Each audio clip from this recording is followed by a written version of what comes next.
Okay, madam Sibi na senior debia me no ma memfa akwanya isu na memfa nchia mpanifo asebe omohwe Akuapem North anase Akuapem so eye Akuapem hene osiade okwesieku for tosumiensa ene ne mame eye Akuapem hima Her Royal Majesty nana afiobuo nkete otosumienu the party chairman eye omane mensa bonsu Samia Uku asesi a ono da ye nyina no ene mpanifo a sebe omutie okoma FM nyina mechi obi a the attorney say wohwe NPP your constitution mu a bribia no ansana yebeko general elections no there is the need say yetumi yi obi oba frankatufo de ama NPP no ho na ye nyina yetu anamo no na me so me ba on two main reasons. One, me ankasa so me a delegate me so me to abani bi na eno achi ni so me san so ye chairman of the Municipal Security Council na sebi nipa abaha bebre say no de na esemi tumi ba behwe se bibia ayeboko a obia eho ye bibia ekoyie and so me wa ha ewo two reasons eno anti na me wa ha me hwe se bibia akoyie and then again I'll vote myself.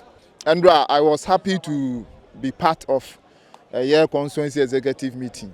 Now ohwe measures are what dey gu akwan mu a utumi who say everything will be very, very successful. And we held a meeting even into the night. You say you who say over 780 delegates about to Akuapem North no. Obia be secured. So yeah, the cars are horrible about 12. SCC one ni 77 Brea whatever kwa general lorry station that didn't know you provided transportation for them. And nuachi yama security wo hwe ha ye were enough security police for bebre. And ambulance service is on standby.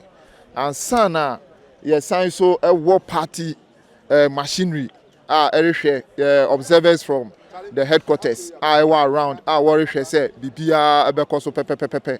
The attorney say security there. I can assure you say it is well catered for.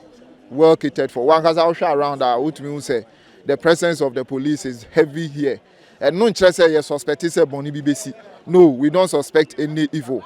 But we just wanted the people to be assured say wa ho banbo yen priority.